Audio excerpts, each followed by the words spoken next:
The notification popped up at 11:42 on a Tuesday night. I was half asleep, Chloe already breathing steady next to me, her hand tucked under my pillow the way she always did. My phone buzzed again, and again, 3 quick vibrations. I thought it was work. Some emergency with the Q3 reports I had been stressing over, but when I squinted at the screen, it was Instagram, a username I didn't recognize. Aliv, duh. Hey babe, you going live tonight? I frowned. Wrong number. I typed back, sorry, wrong person. 3 dots appeared. Then, LOL, okay, nice try.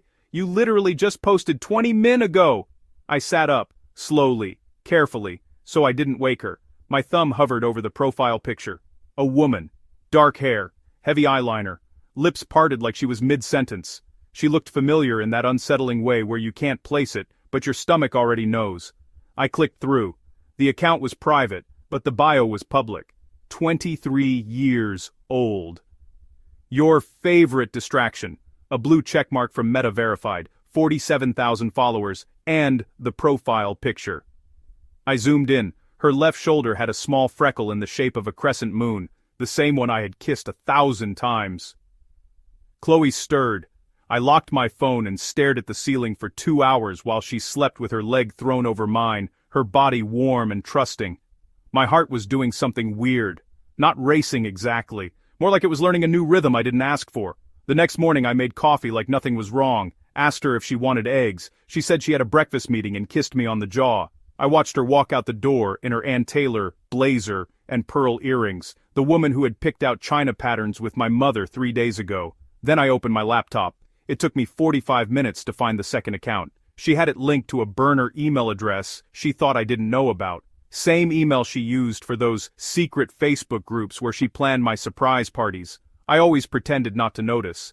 Liv Duh had been active for 2 years and 7 months. That meant she started it 5 months after we got engaged. The account was a museum of everything I didn't know about her. Thirst traps shot in our bathroom mirror while I was in the next room watching sports highlights. Her body in lingerie I had never seen before. Captions like, "Who wants to see more?" with a string of emojis that made my hands shake. But it wasn't just the photos, it was the interactions. She had a link in her bio to a private Telegram channel.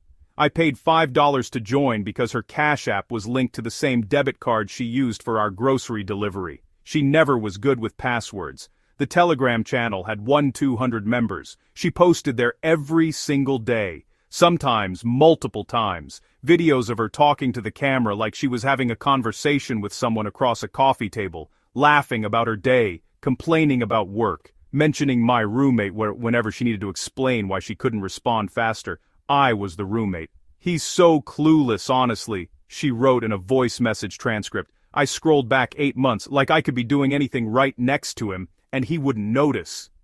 She wasn't wrong. I didn't notice. I was so busy trusting her that I never once checked.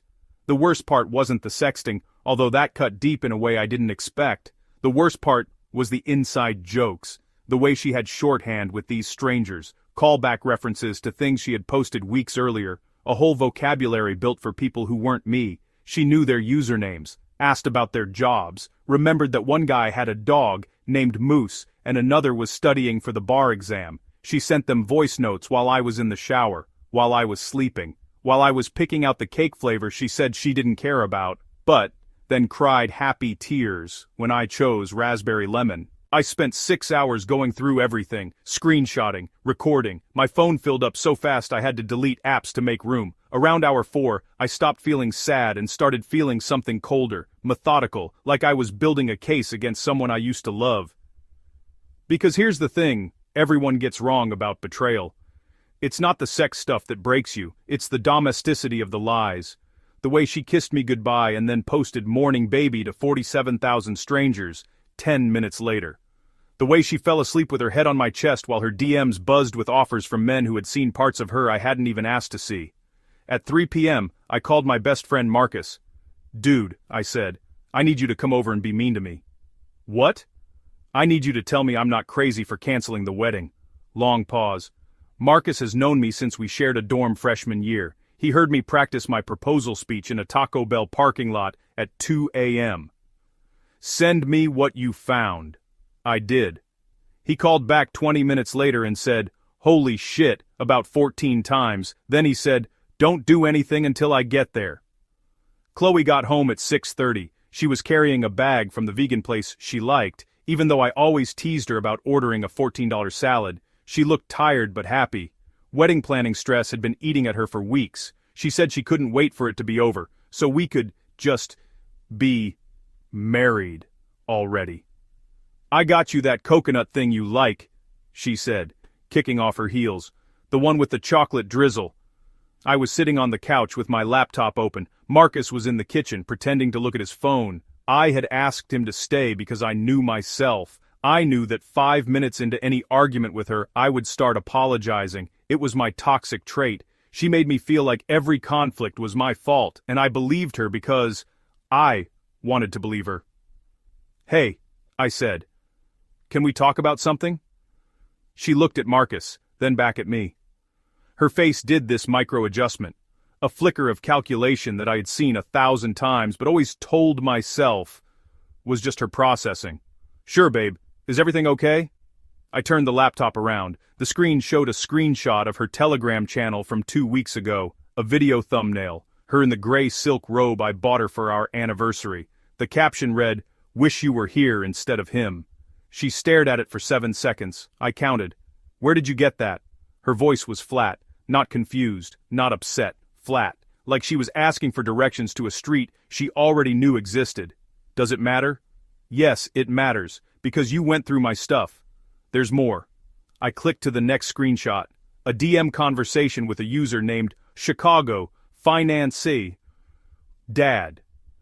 He had sent her $500 for a 10-minute video call. She thanked him with a winking emoji and said, "Same time next week." Chloe's face didn't change, but her hands started shaking. She folded her arms to hide it.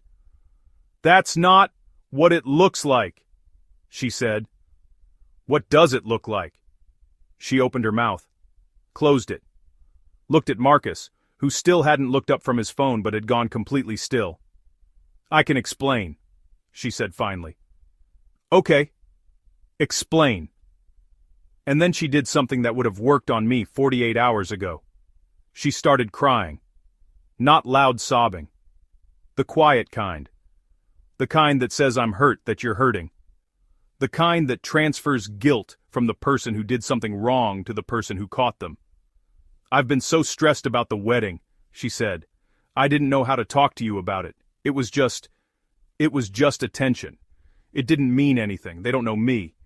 They know some version of me that isn't real." I waited.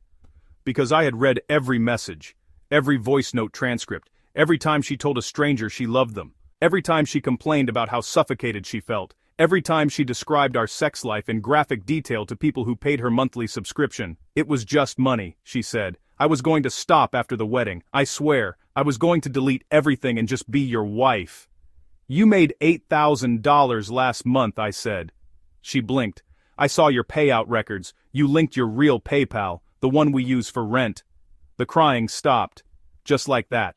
Tears still wet on her cheeks, but the production element vanished. She looked at me with an expression I had never seen before. Not anger, not shame, something closer to respect, like she was seeing me for the first time.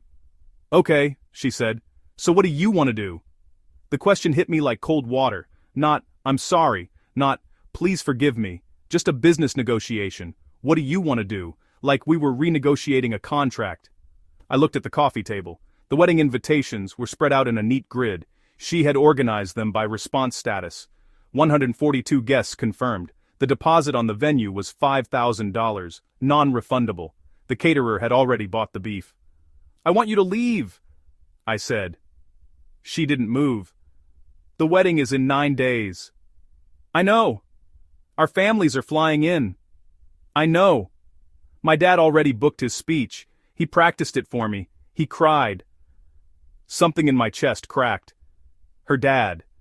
The man who shook my hand for 30 seconds too long and told me he trusted me with his daughter.